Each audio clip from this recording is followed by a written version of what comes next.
heard me preach before. You know, I try and start out with a joke or something funny about my life. Okay, there we go, better volume. I didn't come up with any good jokes this time. I ran out of jokes. That's kind of embarrassing, but oh well. But it's okay because there's this movie. It's a comedy movie I've seen recently, and they have another one coming out in a couple months, I think. I don't remember the exact day, but I wanted to tell you all about it because nowadays, I don't know if you've noticed, there are not very many comedy movies that come out that are clean. Most of them have largely inappropriate content. So it was nice to come across not just one movie, but a whole series of movies that were funny.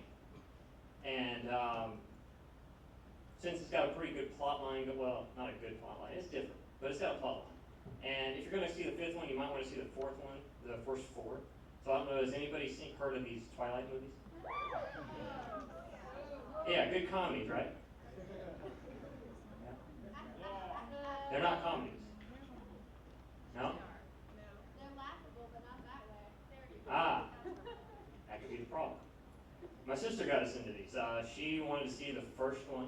It's got this guy named Eddie Cullen. He's kind of like the protagonist. He's a vegetarian vampire.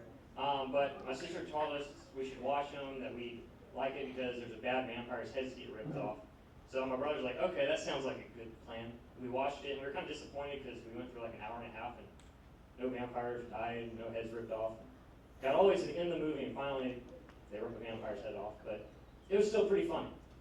We watched the second one and said, okay. So we decided we'd go to the theater with some friends and watch the third one, and me, my brother, and a couple other guys went with a bunch of girls, and we're laughing. The girls were looking at us like, we're not with these guys. They just followed us in. They're a bunch of creepers or something. But funny stuff. I mean, we got this one guy named Jasper who's this vampire. He tries to kill Eddie's girlfriend, and then later on in the third movie, he learns to get a southern accent, which is always kind of funny because he wasn't originally a redneck, but he becomes one. So we have a redneck vampire. Really funny stuff. But one of the funny things that happens in the first one, Eddie Cullen, he sees this girl and he can't read her mind or something, and he about barfs when he first sees her and runs away, and he comes back the second time and is trying to come up with a way to talk with her. And he brings up the weather, which is kind of funny because we always bring up the weather when we can't think of anything else to say, and I guess they realize that too, because she kind of makes fun of it. You're going to talk to me about the weather. But weather talk is something good, and I guess it's because we all have it in common. We may disagree on some things, but when we walk out that door, we are all kind of invested as to whether or not it's raining, or it's freezing, or it's scorching hot, one or the other. So we have that in common.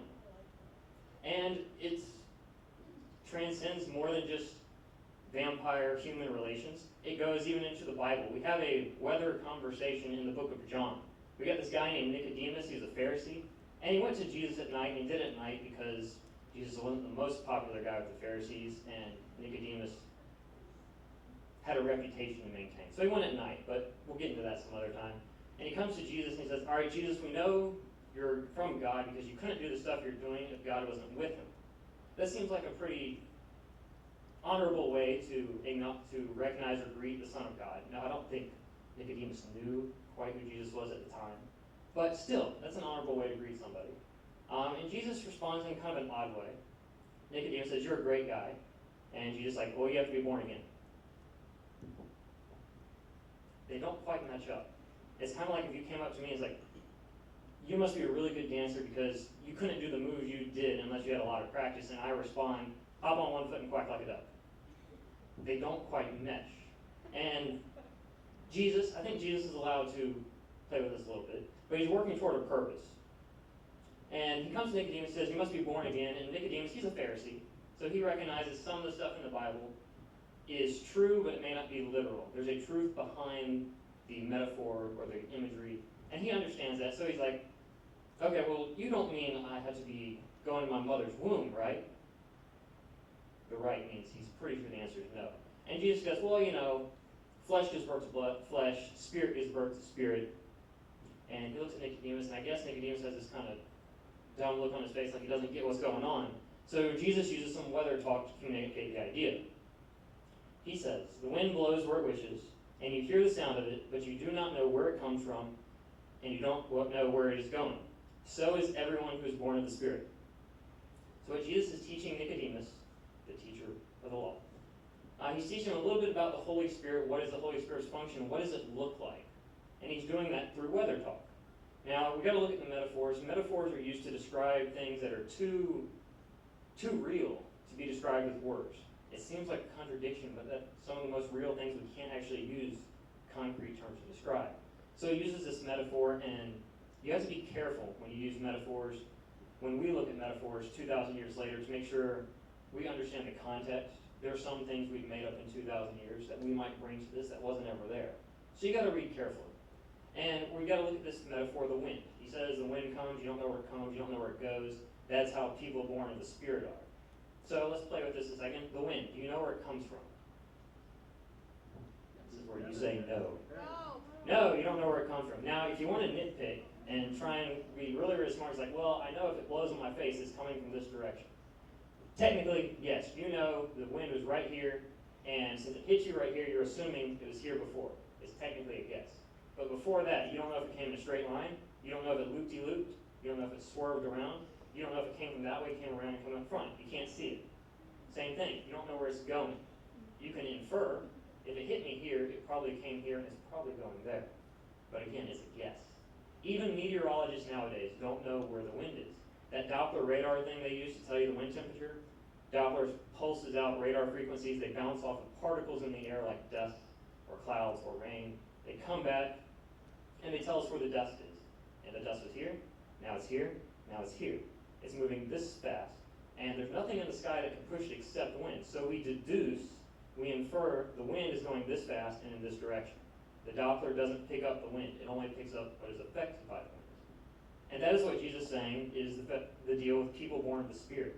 You don't actually see the Spirit. The Spirit doesn't glitter like a vampire in sunlight, to go back to the Twilight Zone. But you see the effect of it on its surroundings. Now you got an interesting thing here, because you want to see this effect. He's talking to Nicodemus. Nicodemus is the guy Jesus just said you have to be born again. So he's given this imagery to a guy that, since he's being told to be born again, we can assume he isn't yet born again. This imagery is not applied to people that are already born of the Spirit. Because people born of the Spirit, they do know where they come from. They are created in God's image. They know where they're going. They're going to be reunited with Christ, where they cannot be tempted or interfered in any way through their relationship with God. They know what they're doing right now. They're directing people through God. But Nicodemus is on the outside looking in right now. And this is what Jesus is saying. To the people outside looking in, it's not going to make sense. You're not going to see where these people are going. You're not going to see their motivation. You're not going to see their goal. You're just going to notice something different about these guys. Something about their presence, maybe a seemingly irrational hope or joy or some sort of seemingly stupid selflessness. Why do you want to help these people? Something is going to look peculiar and it's going to draw their interest. Now, when he says this is why we're pretty sure he's talking to people outside looking in. Jesus says, you should not be surprised I say you need to be born again. If you look at the Greek, now in English we have the word you. It could be singular, it could be plural. It's plural in this case. If you look at the Greek, or if you go to Hebrew, they identify by certain letters whether it's a plural word or a singular word. It's plural here. So if you want to be less refined, but more accurate translation would be, you should not be surprised that y'all need to be born again. Jesus has a little bit of redneck in him. It's okay. It's not necessarily a bad thing. So Jesus is talking to Nicodemus, saying, you're on the outside looking in right now. And to try and give you an understanding of how the Spirit works, you're going to look at people. People born of the Spirit. It's not going to make sense what their motivations are, what their goals are, but you're going to see something different about them. So if it's for the people on the outside looking in, what is the point for us that are on the inside? I don't know. Actually, you know I do. I want to bring it up. If we're supposed to be recognized by the effect we have, because remember, we don't glitter. We're not a bunch of Eddie Collins or Jaspers or I forget the other names. Funny vampires. We don't glitter. The effect around us, our actions, our hope, our everyday life demonstrates the Spirit's work in us. So think about when you're at work, when you're at school, when you're watching football, when you're playing football, when you're at ballroom dance. Do people look at you and see something that looks different than the way the world works? Something that looks like you don't quite fit in here. And you don't fit in here because you're actually a citizen of heaven. But do people see something different? If there's something you need to fix. Maybe you should pray about it. So, think about it. We'll pray about it. Bare heads?